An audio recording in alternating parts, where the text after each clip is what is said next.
Welcome to the 100th Monkey Radio with Tom and Ramon. This is a special show that we're putting out here tonight, and we are recording this at the beginning of 2014 on January 5th. And man, I'm excited about this show, Ramon. I'm so excited. I just sorry. I can't get too excited about your singing. Although that you guys were listening to Perry Mills, Man on a Mission, on the intro here, so yeah, so that's also exciting. So just let's see, should we go into some news first, and then have you got anything to throw out there? Yeah, I have one news that I found. Now, I'm not sure how legit this is, but Japanese scientists levitate these objects with sound waves. January 2nd. I think I saw that. Yeah, I a couple of people have been posting it on Facebook, and I posted it on Facebook as well. Let me just read this quick thing here. It says, January 2nd, 2014, using ultrasound, a team of Japanese scientists has levitated small particles and moved them around mid-air. It's incredible to see. There's a video there that you can check out. Like I said, I don't know how legit this is, and trying to find who these Japanese scientists are. So as soon as I get more information, I'll let you guys know. Now, you guys know you can find us on YouTube. Let's see, Facebook. For those of you listening on YouTube, you can go onto the website www.the100thmonkeyradio.com. And I want to give thanks to everybody, to members and non-members, for listening to us. You guys are great, and Happy New Year, by the way. And you guys are what we're doing this for in the first place. Yes. And okay, so I guess I will move on to my disclaimer. Now, this show is a roundtable, and we brought three gentlemen, and there's a reason why I brought these three gentlemen together. And I'll say that in a second. But first, this show is about the divine masculine. Now, we understand the importance of the divine feminine, and more importantly, the importance of both of them working together.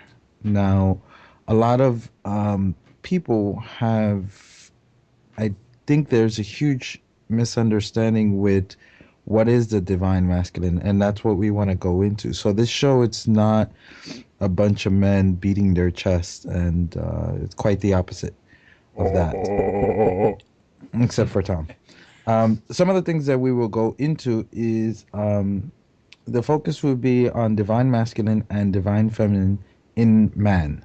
What does that look like? And also, we will go into what does the divine feminine look in man and the divine masculine look in women.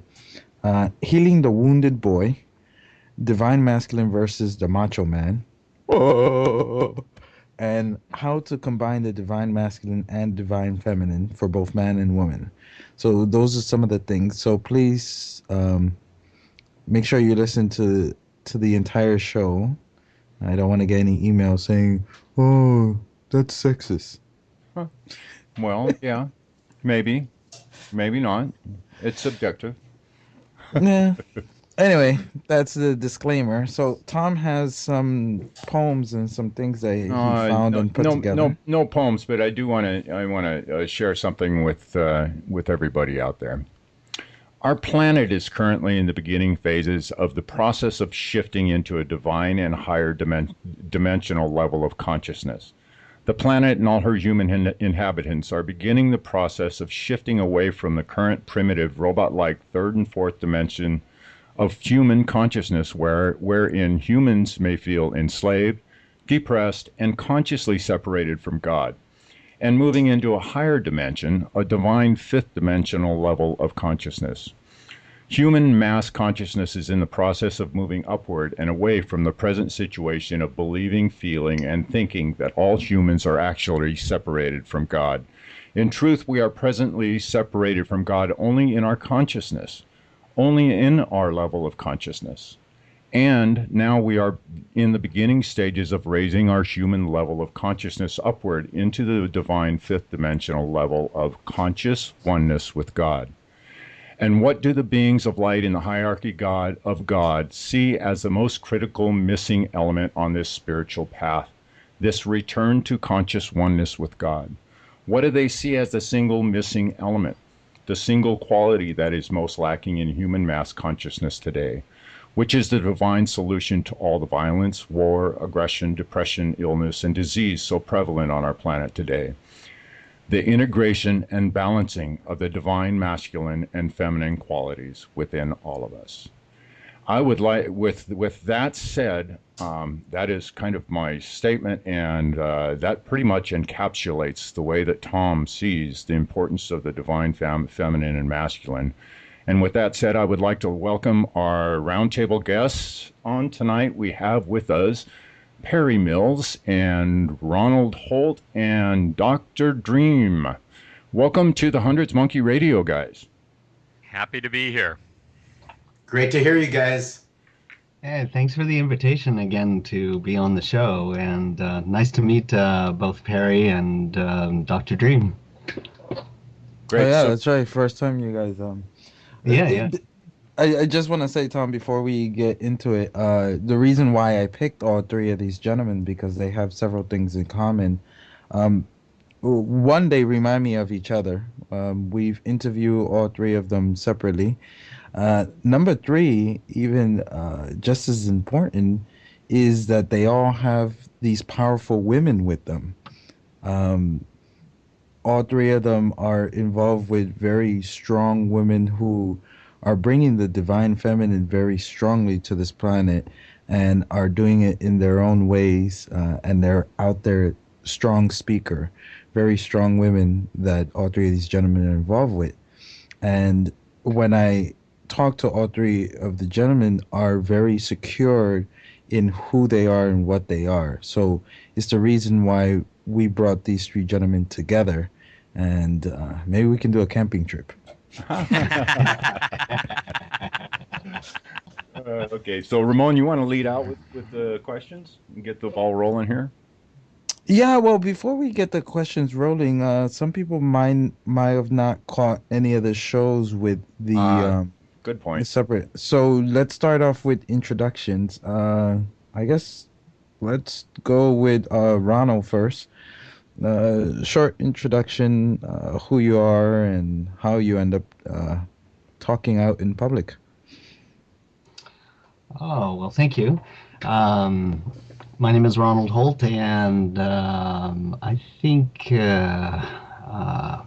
I really got interested in my spirituality back in the 80s or so. A lot of natural events took place. And through following those unique spiritual experiences, they led me into sacred geometry, where I think it was 1993, I started putting on Flower of Life workshops, mostly overseas, like Japan and Australia and Thailand and South Africa and such. And eventually I was asked to take the program and lead it until 2013. So this year, in February, I completed my contract, and through the course of that, I met my wife on a very spontaneous adventure back in 1994. We were in the Yucatan, and I became part of her trip. She was leading a tour, and as you know, Lisa Royal does a lot of work with the extraterrestrial element. And through the connection of her work, I think a lot of things blossomed in both of us. And so it leads us to this point today where we're leading our own workshops. So that's it in a nutshell. Fantastic. And would you share your websites and stuff at the beginning here also, so if people are interested, they could pop over during the show? Sure. Our website, my wife and I's, is www.solischool, and that's spelled SOLI school.org or .com. solischool.org or .com. Great. So let's move on to Dr. Dream. Tell us about yourself. Excellent. Well, I am Dr. Dream, and I'm in addition to being an international speaker, a holistic healing practitioner, and of course, conscious dreamer and radio host as it is. And really, I did not at all set out to do in my life consciously what I've done. But in my own process, I imagine that's possibly true for most of us. Probably so. Yes. But, so I really came about it all naturally. And as far as being a holistic healing practitioner, all the processes that I put myself through in my own personal journey of my evolution, if it worked for me, I went about becoming proficient at it so I could help other people with it. And then in my process about 3 years ago, one of the people working with me suggested that I interview on the radio show Laura Eisenhower. And honestly, I'd never heard of Laura Eisenhower, but it was explained that she was the great-granddaughter of Dwight D. Eisenhower, and I set up to interview her on the radio show, and just a fascinating series of events led us to doing the interview not on Skype or the phone, but in my car outside of the Los Angeles airport after picking her up, and pretty much we've been inseparable since then. And what I like is what I've already heard, here tonight, and that was about how the interaction of from my own perspective, my interaction with Laura has opened up so much for me, and which again is fascinating because at 45 years old when I met her, I had no idea that there was that much clearing out and opening left having to do with my inner divine masculine and inner divine feminine. So that's me in a nutshell, and absolutely embracing this experience with each of you gentlemen and our listeners. Great. Your website?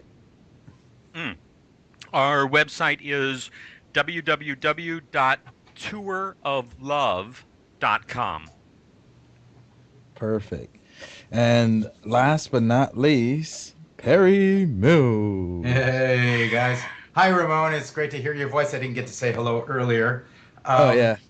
Yeah, this is always a challenge to try to critique yourself after literally several decades of exploration into the realms of everything. Um, I think that you guys, for those that haven't heard any of my interviews on other shows, I've got a special fondness for the history of the planet, going galactic, going back millions of years, and in particular as it involves extraterrestrials, the Anunnaki, working all the way through Illuminati, and working all the way out to the closer to the galactic center with our other galactic counterparts. So I have a lot to say about the effects of all of those influences on divine masculine and feminine as we all suffer through it here in our indoctrinations. I was a hippie. I spent a lot of time doing entheogenic journeying, still do. Spend a lot of time in practical magic. I have a lot of work on the altar with my wife Kelly Lachey, who is also a shaman. And we do a lot of work for this very subject, and are happy and in love with the subject, really, because it expresses what we know is what all of us really need and want. So love is big on our agenda, and so yeah, so that's kind of me for right now. I think parts of me will come out as the interview ensues. Website, you can reach me and our work on liquidmirror.org, which is the site that I share with my wife Kelly Lachey. Fantastic. So Yeah. I suppose we ought to start this out, Ramon, with some definitions of what divine masculine and the divine feminine mean to everybody. So if let's go ahead and start. We'll go backwards now. Perry, if you want to start out, and would you break down the divine masculine and divine feminine in kind of the broader terms? What are the main qualities of both? Well, there's kind of classical descriptions of this, and I use them as kind of a guidepost for this kind of a description, and you would see it naturally expressed a lot in tarot. With both masculine and feminine, they have these counterpart archetypes that are kind of well known, and this is just to help our listeners to understand these different categories of our inner virtues, you could say. When we're talking divine, though, we're talking about something that is not contaminated by indoctrinations of any kind or influences from the outside. So in order to be in touch with an archetypal virtue within yourself, be it masculine or feminine, you're going to have to be sovereign. And if you're not sovereign in entirety, you will be able to see where you are not by comparing yourself to maybe a more pure expression of these archetypes. So I'll start out with just saying what I, pulled off the internet. It's a beautiful summary of the masculine archetypes, and then we can talk more about as a group about each one. I'm getting my page out here. Sorry. Okay, divine masculine archetypes. Well, they've got 6 of them listed here. They start out with God as a masculine, basically the deepest. We're going from the deepest, maybe, and you could even say the most soulful. They start out with God. Then they go to King, which would be the next expression of that really inspired masculine as it plays out in the masculine work in the worlds of creation. They go on from there to priest, which speaks more to the magical shamanic element within the masculine that is responsible archetypally for expressing magical qualities to manifest here in the world.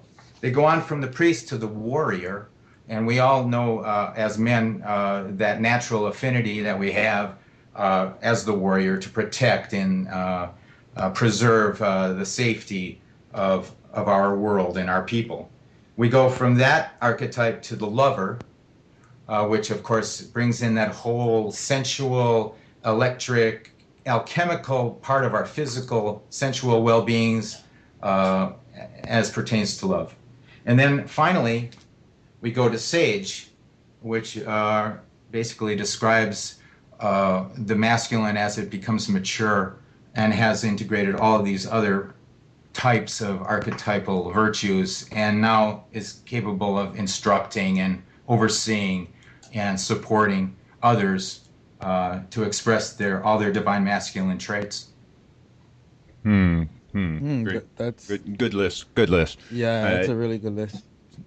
So how about we switch this up and Dr. Dream, would you go through and give us a rundown of how you see the divine feminine, the main properties of the divine feminine aspects?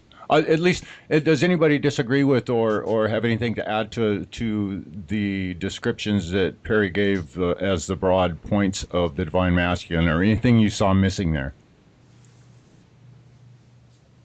No, I thought he covered a lot of the descriptions. This is a good base to start on because, as you can see, the subject matter is rather huge. Oh, yeah. Encompassing quite a lot of different types of archetypes for the divine masculine. If I was to say anything, though, on this, these are great descriptions to be abreast of. But when we look at the masculine, we can see that the pathway begins from a relative state of obscurity, and that obscurity is mixed with so many polarized perceptions. And so this world is filled with dualities, and we further polarize these dualities. And so as we begin on the pathway from obscurity to clarity, we start seeing how our lenses of the priest, of the warrior, of the king, of the sage, all of these things, these parts of the masculine, these are, we could generally classify as more in the realm of, let's say, the overall masculine or male, which would be more investigating spirit through the logic and reason, but bringing that into the higher sphere of the spiritual.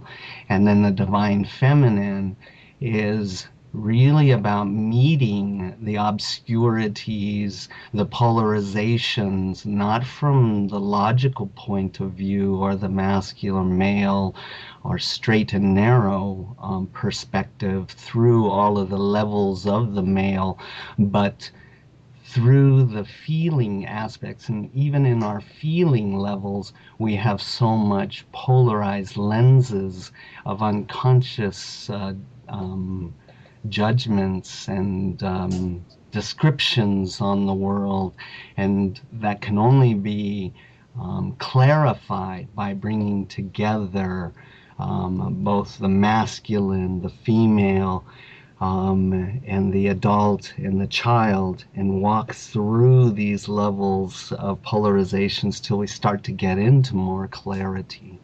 And from there, bridge work starts to begin on the male and female coming together. So I don't know, I think I would add that into that equation because it is so big. And oh, yeah, definitely. It's on our, it really all kind of goes back to our filtering in embracing all these different aspects of the divine masculine, from just simpleton to sage and higher self and sovereignness. These are very key important elements. Exactly. Okay, so, well, let's see if we can get Dr. Dream, would you mind giving us a kind of a broad breakdown of the divine feminine, those different qualities? Well, absolutely. I have to say here, just because I think this will be helpful, at least for people to understand where I'm coming from with all of this. 4 years ago, if you had said to me, Dr. Dream, talk to us about the divine masculine and divine feminine, I would have stuttered. Me too. Yeah. And so I'm a little bit I feel so honored to be in the company that I'm in. I hope that the information that I bring forth and what comes through me is as valuable as what I'm picking up and feeling the energy of the input so far. Um, and so I relate to the divine masculine and divine feminine directly. Not, I mean, today I've been doing a little bit of research on the archetypes and everything, but I really relate to it directly in terms of my journey. And so my perspective, I believe, is probably a little bit different, which makes for nice discussion also. um, and so my experience with this, and I did about several months of really intensive work out of the country, um, working with some mentors on my inner understanding of how this works and what it means to foster the qualities of the divine masculine and nurture the qualities of the divine feminine within ourselves. In my process, this all came about because it was the next step for me to find balance between what we refer to as the inner divines. So, I mean, certainly I can read through the archetypes of the divine feminine, but maybe that's better left for someone who's really immersed themselves in that instead of, me just putting it out there. So, all that being said, Tom and Ramon, how would you like me to then navigate this? Well, have you got a list in front of you there? Yeah, I do. I mean, Why I don't have you, the let's go. If it's something that you resonate with that kind of gives the broad topics, the broad key points. yeah. I mean, Then it's let's go the ahead and get that out on the table just for our listeners out there to kind of get their minds wrapped around of some of the broad archetypes. okay, and these are That's Sorry, for go me. on. Saved by the Bell or not? I'm not sure. So these are. I'm hearing sorry. ringing. All right, it won't disturb us again. Sorry about that, guys. Um, so these are the archetypes that correlate directly with the archetypes of the divine masculine. We start again at the top, so to speak, I guess, with goddess, and then the next archetype is the queen mother, and then moving from there we go to the priestess, and then the warrioress, the lover, the same as the divine masculine, and then corresponding with the divine masculine sage would be the wise woman. Hmm. So it's basically the exact same list except for just the feminine principles. Exactly. Right. Yeah. So go ahead, Ramon, if you want to go somewhere. Yeah, so some of the things that confuse me with the divine, I think with the divine feminine it's very easy to see the divine part of it, but I think with the divine masculine, I was telling Tom, my last night, his morning, how it's kind of very confusing for me because, and that's why I put it up on one of the things on the list, which is you have the divine masculine versus the macho man, and how those two can can be confusing because men are brought up to be a certain way, and I've noticed that in all cultures. It's not like, well, that's an American thing or a Western thing. Even in Asian culture you see how the masculine is brought up to be kind of hard, very hard, non-emotional. Men don't cry, men don't have emotions, men don't show weakness. All these things that I feel have led our planet to where it's at now, because men have come up with this idea of what is a man, and men don't play with dolls, men play with trucks, and Yeah. men don't talk about their emotions and how they're feeling injured. They just suck it up and keep moving. So what is I mentioned all the negative aspects of man. What are the, like, these qualities? We mentioned king and god and priestess, but for example, with the divine feminine, we have the nurturer. We have the person you can talk to, all these great divine feminine aspects. What are the masculine ones? So I'll just jump in with a few to get the ball rolling. So there's, of course, the unconditional love of the Father falls into a quality of the divine masculine. Also, validation, security. The divine masculine also represents action, responsibility, strength. And I'll drop off there and leave some others for my counterparts. I think when we look back at a child, a male child, I think what we have here is the moldable clay. And as a moldable clay, I felt, if I were to put myself in this category of the moldable clay, I felt like I was a very, very sensitive child emotionally. I was open, completely open. And when I look at children of the same age that I recognize this in, like being 4 and 5 and such, I see children are full of the natural elements of great spirit. They're open and moldable.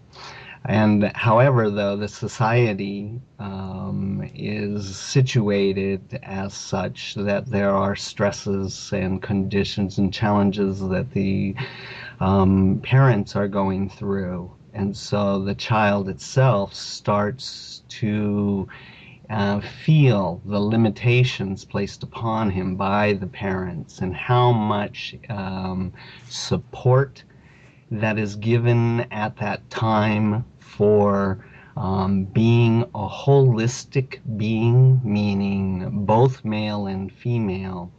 A child should be able to be equally comfortable playing with any type of toy or any type of condition, whether it's in with nature or with other kids. But the impressions at that time of limitations start to set in, and we get molded about these ways to properly be as a child coming up of that city or that culture.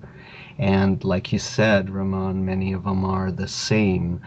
And I don't think it's really widespread to see the child as a whole and then prepare the child for fulfilling masculine roles and feminine roles, giving good, healthy, holistic models of behavior to adopt and to grow in.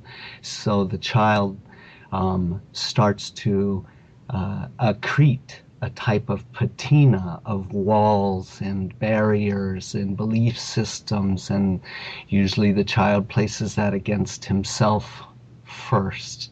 Right. And so it's a big struggle then, this journey of exploration, if he chooses the spiritual path, to begin to see himself more than just what the product of society and enculturation and his peerdom has given him.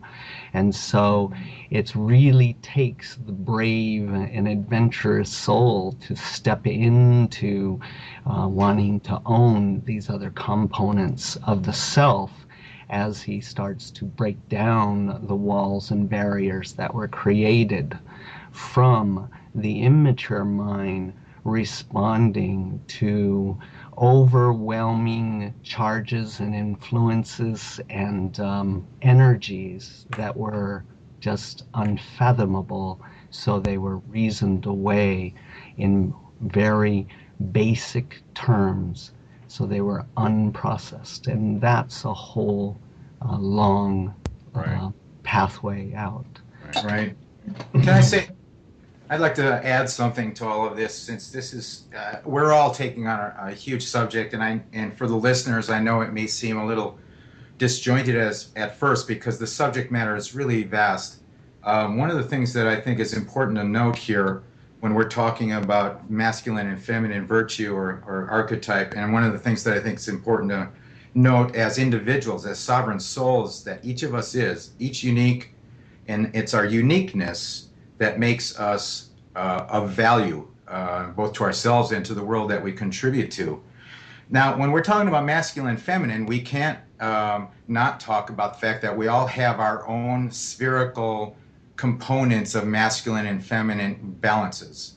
So even though it shows up more grossly in culture, more obviously between the genders of male and female, what we're seeing in each of us, as we all probably recognize, and the listeners as well, is that we all have different components within our own self of emphasis. You could say that one might have some very strong, as a man, some very strong feminine emphasis in certain ways, and it's a very interesting thing to watch as we not only wrestle with the cultural mythos about what a man's supposed to be, what a woman's supposed to be, but now we also have to, in a sense, wrestle with our own inner masculine and feminine as men and or as women, where we make that balance.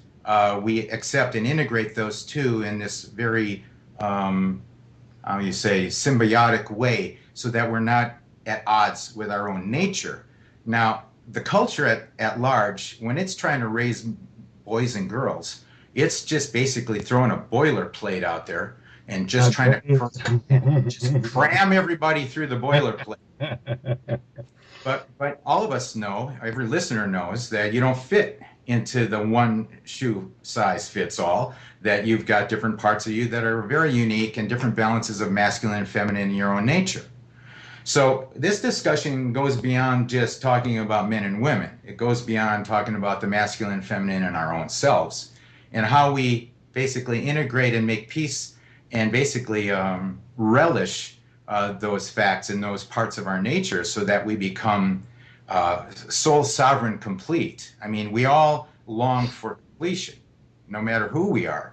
And that completion means different things to different people. And love is a big part of this discussion, as we'll get into, I'm sure, further later. So I'm just bringing that up so people know that we are a spherical being. We're not one or the other. We may come in a male incarnation or a female incarnation, but as soul, we are integrating. You could easily say, and not everyone believes this, but I do, that we're multidimensional. We have, if you want to look at all of us as possibly being reincarnating souls, seems to be a popular notion. Okay, as reincarnating souls, of course we're incarnating as every gender and every possibility of balances of masculine and feminine. So we have all that stored in our soul memory. And that shows up as part of our background, part of our backstory as we come into a lifetime. So I just want to bring that up so people understand that that this discussion goes deeply into your nature as a soul, as an eternal soul. And if you can grasp onto the largeness of that, then all of a sudden this becomes a very interesting exploration and into our own feminine and masculine. Oh. Yes, thank you very much for that, Perry. Hey, Ramon mentioned that there's sometimes trouble with him being able to actually see and identify what that divine masculine expression looks like.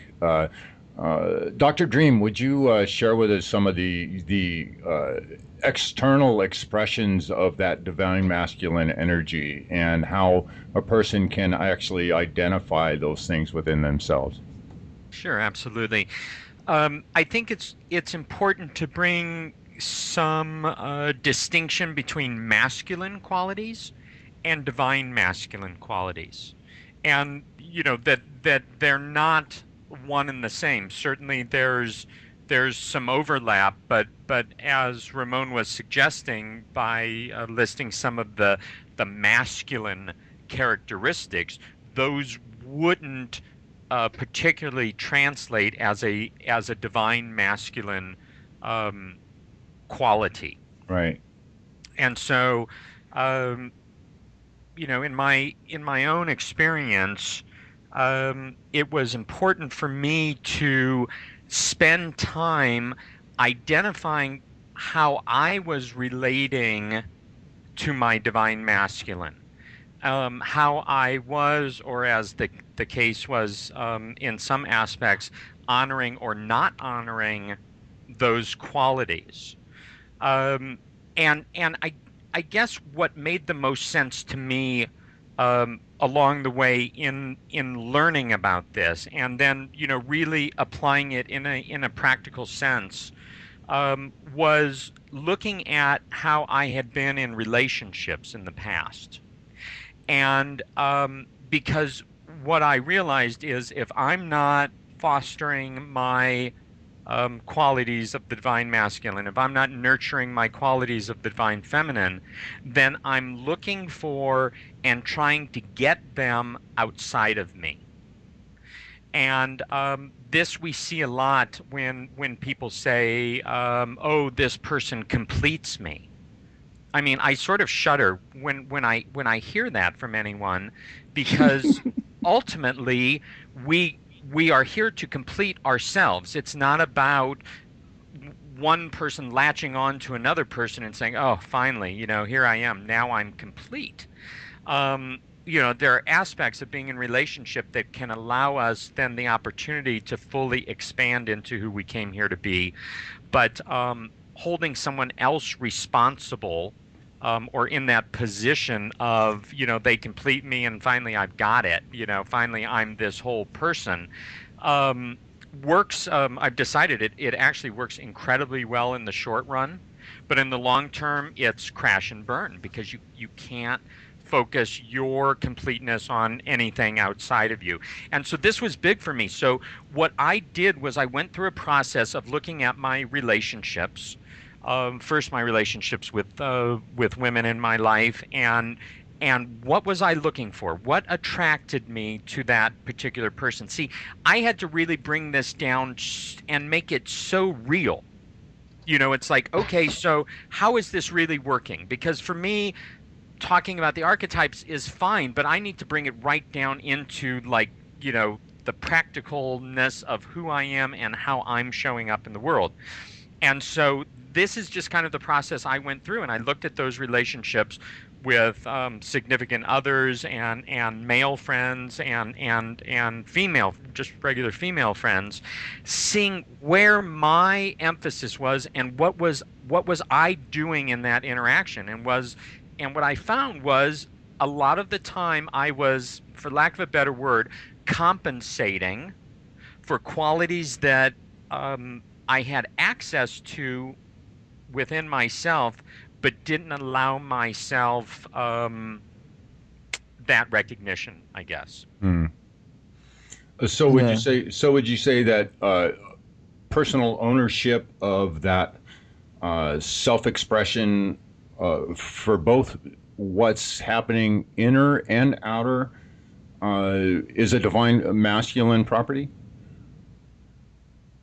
Do you understand what I mean there by when we come to that point where we know that we are the architects of our own lives, and we discontinue doing that blame game, that externalizing of fault, of error, and accepting within self all the responsibility that goes along with being a divine being.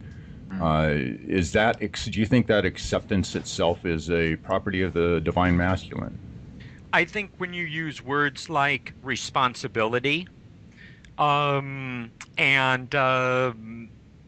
some of the other words that you used in describing that, yes, it is a quality of the divine masculine. Now, interesting, when you first asked it, I thought, oh, no, I don't think so. But then as I listened again, so I appreciate you going back through the question one more time.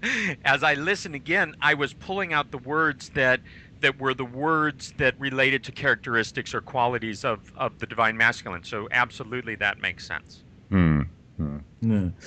One of the things I wanna I don't know if we're ready to shift not really shift topics, but go into one topic.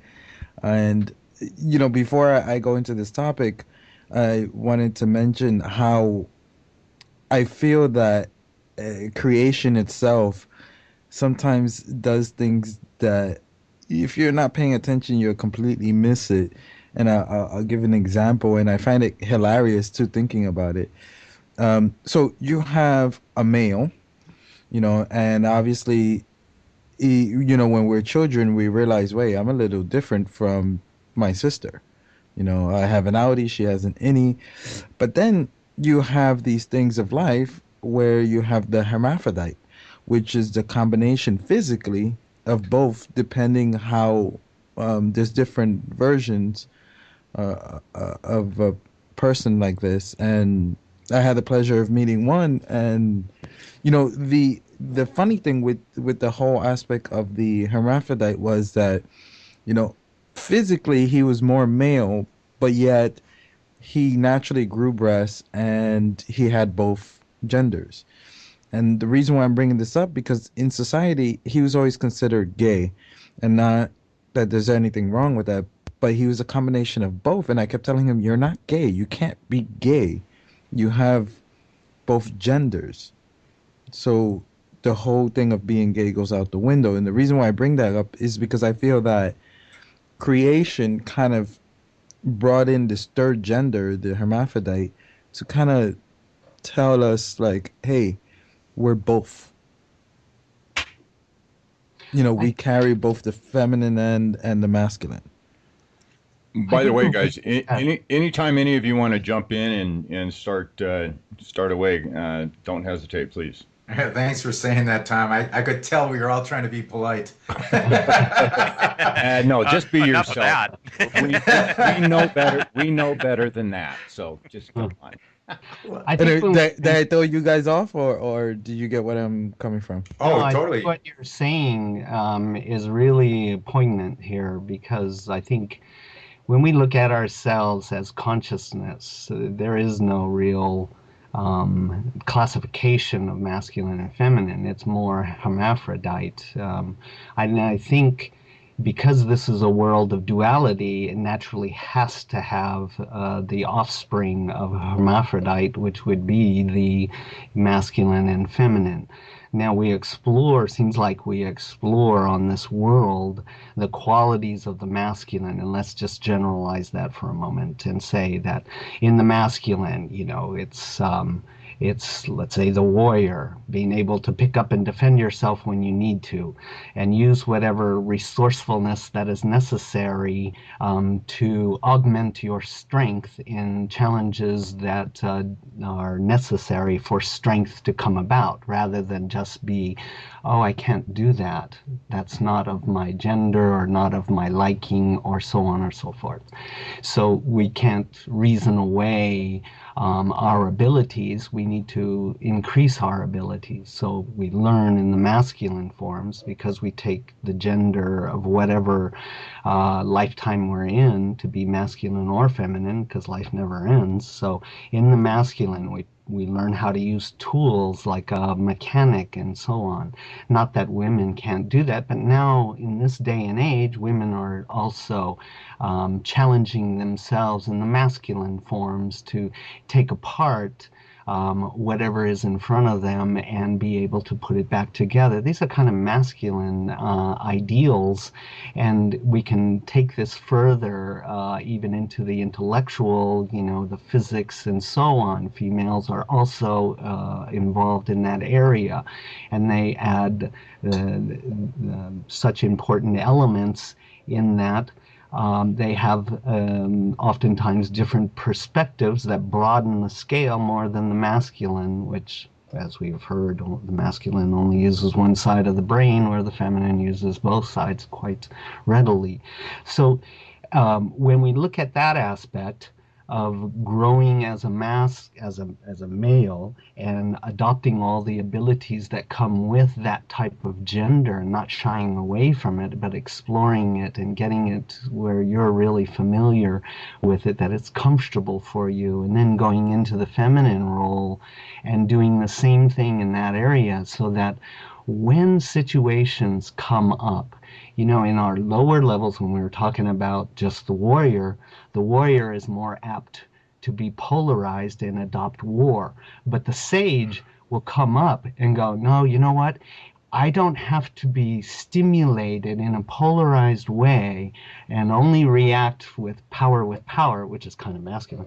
I can bring in the feminine qualities that are necessary in order to handle this situation in a more balanced way so that a win-win scenario comes up. And I think we're all kind of working towards talking about this in that way. So I think hermaphrodite and sphericalness of our consciousness, we are multidimensional beings, and that's not male or female, that's both.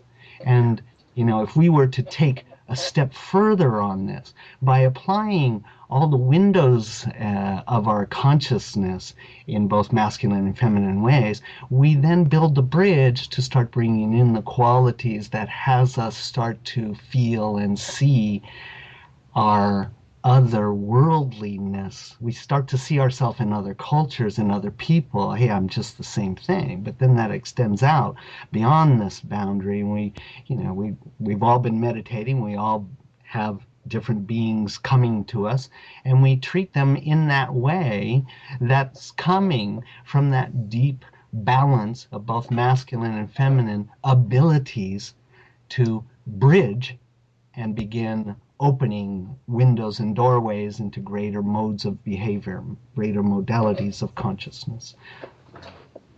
Thanks, Ron, for that. That was brilliant. Can I say something about basically the love field? Because I think to talk about masculine and feminine as separate things is really not quite complete. And we've been talking about spherical. We've been talking about the need to integrate our masculine feminines as individuals, as multidimensionals, and even though we come in a gender body, that doesn't mean that we're all one side. Yeah. Excuse me for a second. Have you been looking over my shoulder, watching what I've been writing down? Yeah, I was actually. Did you catch me? Carry on.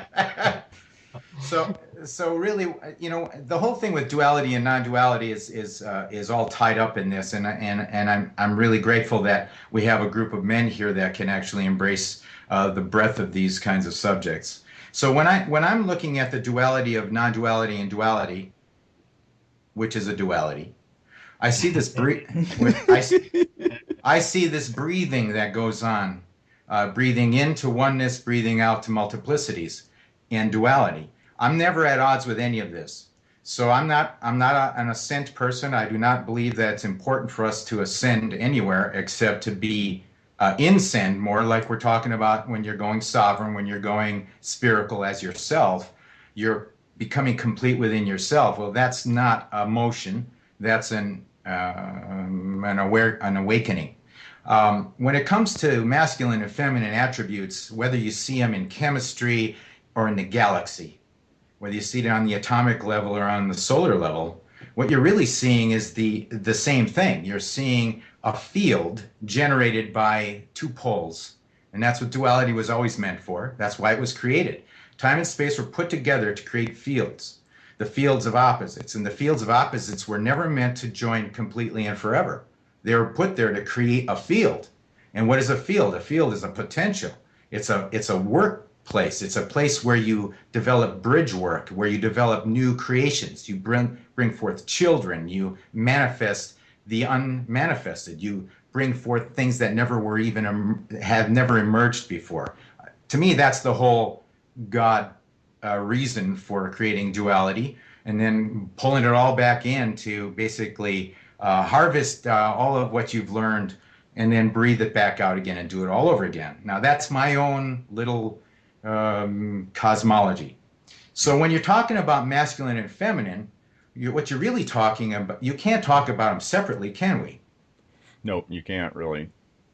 Because it's part of this duality field that we create. So in a sense, what I've been trying to do with my wife and with my our work out there in the world is trying to get people to recognize that they're not at odds. That we want to get ourselves out of odds with each other and out of odds within our own selves. So let's stop the fight. No enemies within, no enemies without. But we also have to do this while still preserving the dignity of being masculine or feminine as in whatever combinations or balances that we choose. All of that is to me what this whole discussion leads to, and I just wanted to bring that up so that we saw that what we're doing here is we're building potential, we're building love, we're building creations by having this interchange between opposites. It's not a fight, and it's not illusion. It's illusion that we created for the purpose of creating this love field that we can manifest through. And so now it's just about cleaning ourselves up so that we're not getting in our own ways, and we're not at odds with our own wives and husbands and other people. And the whole idea of duality is such a bad negative term in the new age. They have no idea that they're fighting themselves when they do this. Yeah. I was writing down basically a comment I was going to bring in here. You picked up on quite nicely, by the way. It had to do with whether or not when I notice within somebody a high expression of integrity of some form or fashion, something that I admire within another, one of those aspects, those archetypal energies that they're expressing in the world. When I witness that in somebody, I know regardless whether it's masculine or feminine, when I recognize that within somebody, I know that the other aspect has had just as much work done, and is it at least that same highest level. So. I have never seen this, and one of you guys may have seen something that I've never experienced, but I've never seen somebody who has, a really high level of one of the aspects and not have that counterbalance at the same level. Wow. Yeah, I agree with that. One of the, unless somebody else has something to say about this, one of the things that I think is important to talk about is also the wounded, for men, the wounded boy, because that wounded boy grows up and becomes people like, Hitler or, Kim Jong something. So the healing of that wounded boy, and also within that wounded boy is the non-father. I think the reason why so many of the masculine aspect is so misunderstood is because there's also that missing father aspect in a lot of people. A lot of us grew up either without a father, or we're lucky enough to have a good stepfather or adopted father, whatever the case may be for each person. And then you see that played out in life as an adult without that being there. Even the wounded girl, you see that play out too as well when that is not addressed and healed. Hey, I really believe that a lot. I grew up with a military father who was a very strict disciplinarian, and so he had all these different rules and regulations and stuff. And as a 5-year-old boy, my older brother and I, we used to play, and we would be in our greatest joy, just happy as can be, and we would arbitrarily cross over one of these rules, and then we would be beaten black and blue and be put into a corner for a number of hours. And from that, I got to see that the filter that was created from that is, if I tried to complain or try to defend myself, well then woe be unto me, I would be beaten silly. So that as a child, you don't have the ability to really process the gamut and the depths of all of the emotions and energies and charges that are going on. So it's been a bit of a journey to discover that I started portraying this filter out into the reality. So I would, as an example, I would go have fun, and then I'd be in fear because I was bad.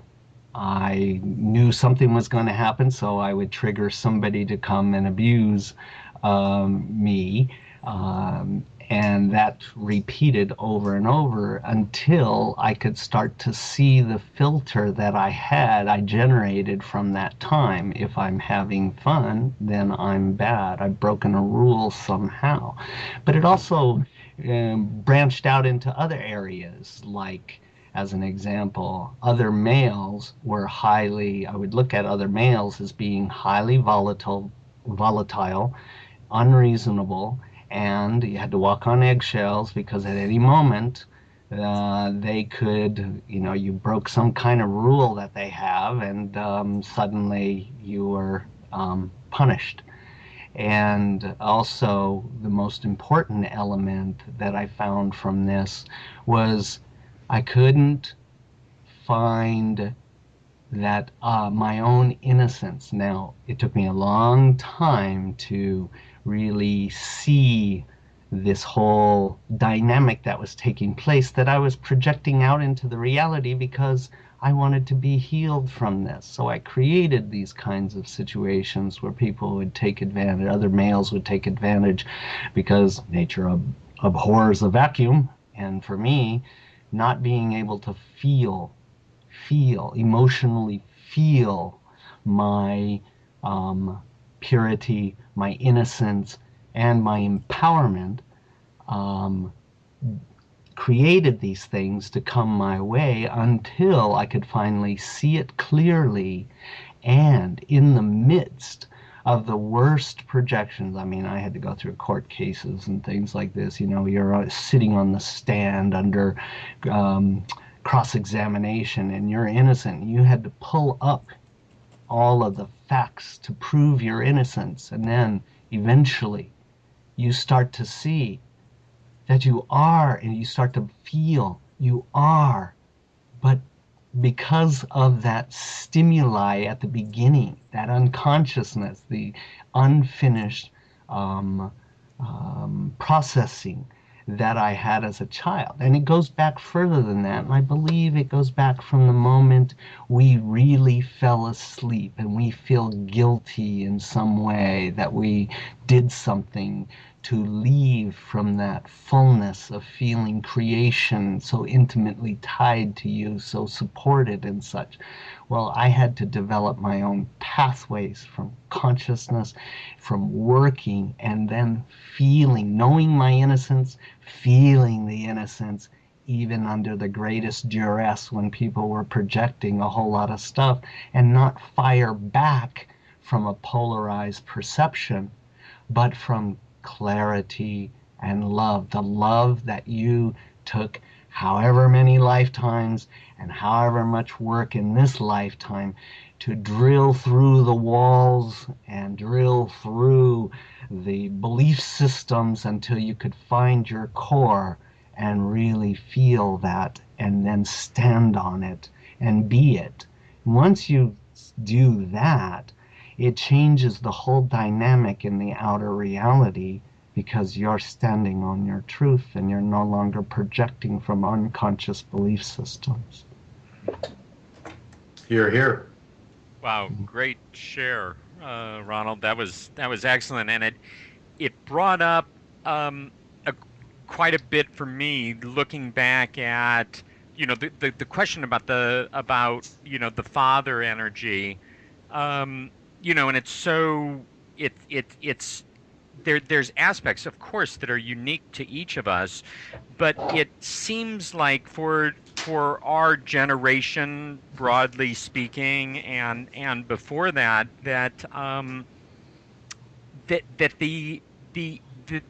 there was no way for a male child to get everything he needed from his father. And I say this based on my own experience and my client experiences. And because it could never have worked that we got everything we needed from our father, because part of the experience is to realize that what we think we need outside of us will never satisfy us, will never fill the void. We need to develop that from inside. So it seems to be almost an integral part of the human experience that our parents on some level need to let us down because they can't live up to the expectation of this new being, in this embodied human experience, that all this being wants is the absolute, undivided, unconditional love and attention from their parents. And yet, I mean, look at our culture, look at society for, as long as we can look back, the pressures of everything else, of the illusion, really kind of steps in to keep us from being in that role. I love what you said, Dr. Dream.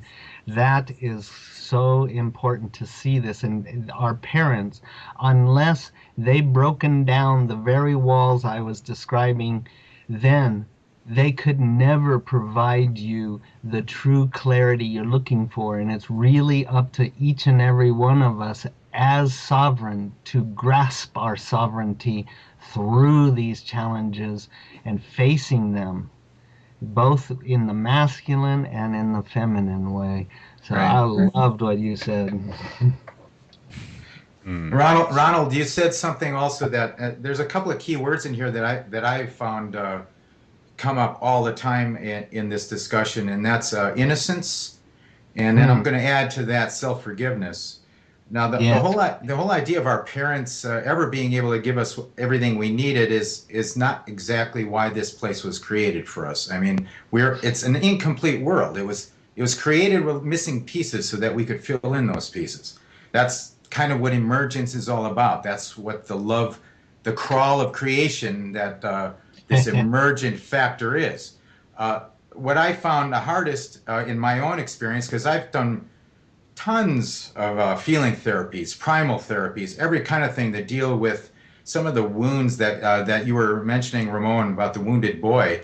I mean, we go out in the world as young men and we're lambasted because we're only half complete, and we're making mistakes, and we're falling into trouble, and we're attracting relationships that only mirror our wounds, so that we have to work on them some more with those people and those relationships, those situations with work, et cetera, et cetera.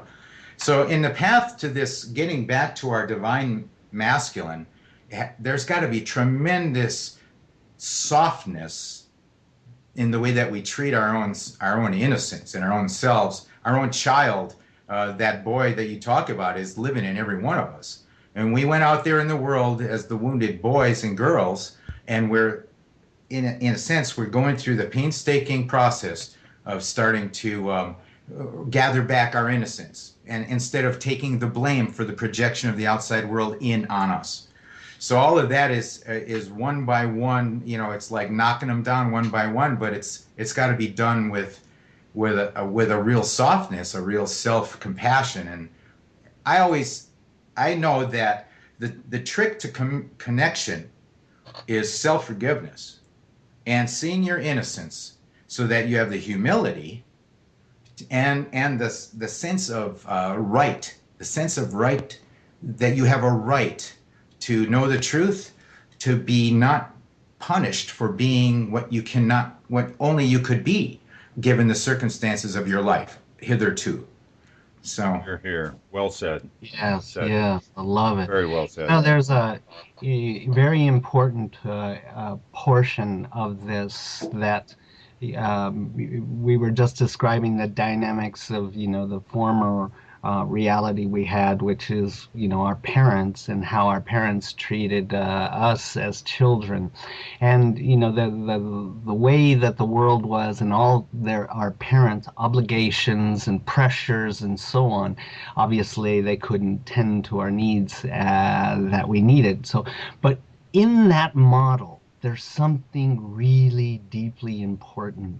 You have an adult and you have a child, and that child needs that adult to help it identify the greater realities and how to handle the energies, charges, conditions, challenges, and so on, because it's in the process of discovery. So if we take that model and see that the parent, let's say the father in this case, because this is the divine masculine, let's say the father, he didn't have time to nurture the boy and prepare the boy to move into society. If we take that and reflect and point it inward, we are a combination of dualities, three general dualities. We have the male and female in us, we have the higher self, lower self, and we have the adult and child. And when we look at this element of our inner child, the inner child to me is the one that holds, the Creator gave the keys of magic and passion to the child. And it gave the gift of choice to the adult. So if we change the model that we grew up with and employ it in ourselves, find the adult in you and work with the inner child that's been beckoning for the attention and the nurturing and the, the exploration of the reality, the identification and the discernment of the reality. If we can give the adult some type of wherewithal to see the importance of the child in us and make that connection, have time to interact with that child and go back and reparent and look at all of these situations. This has been a very healing thing for me, and discovering that my adult walking with my child, first my child was like, you don't want to pay attention to me, so I'm not going to tell you anything. And you have to prove that you're sincere and you're loving of your inner child. And it doesn't take a whole lot to do that. But once the inner child feels the sincerity of the embrace of your heart fully into the inner child, it says, okay, what do you want to know? And you go back into those areas and reparent it. And reparent it from the perspective of a win-win. There is no real fault. Your parents had all these things and pressures, and so, God bless them. Yeah. We have the opportunity now, we have more time on our hands, and we have the wherewithal in our consciousness to really employ these things inside of us. Our parents didn't have the time. They were doing everything they can just to make a life for us and make it as easy as possible and stuff. And so, that kind of ends the war, the polarized reality that the child grew up with, because the child didn't have the proper maturity to process what was coming upon him at that time. So he made radical judgments and decisions on the world and on other people, and and those keep playing out over and over until we're ready to bring the adult and the child together and face the repeating pattern to free the inner child and the adult, liberate them. And that helps. Only consciousness is where dualities come into unity, into integration. Only in consciousness are they here. That's why we have the golden eye inside of the pyramid at the top. Only consciousness can bridge the polarities. And we are big enough to hold our inner child and all of the traumas that have gone before, reparent them, see them more clearly, and turn them into the trophies that they are, because they woke us up to seeing clearly, loving clearly, embracing ourselves. And then we can start changing the mind, ego, and false sense of self to help us move into a higher perspective instead of a combative, dualistic, polarized dynamic. And that way we step off that wheel and harmonize the reality. I like that reparenting. That's I love the way that played out. So guys, I think this is probably as good point as any to wrap up this first segment and take a break, and we'll come back and go at it some more. Man, this is some awesome stuff. It's so great to talk with very conscious beings. Thank you, Dr. Dream. Thank you, Perry, and thank you, Tom and Ramon. Wow. I want to thank all of you for joining us. This is great. This is good I stuff. feel our hearts all together. Yeah, this is powerful. All right, Here, guys. here. All right, All right. guys. Break. I want to thank everybody for listening to this first hour and or however long it is. And I invite you to pop over to our website if you're listening on YouTube or Vimeo and or iTunes or any of those other outlets, and check out becoming a member to the 100th Monkey Radio and listen to that second segment and help support everything that we're doing here.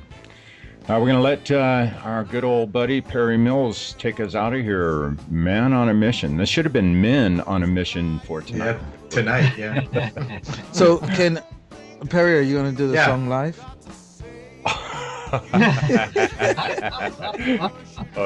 You know what? None of the guys are here that helped me build that song, so no, probably not.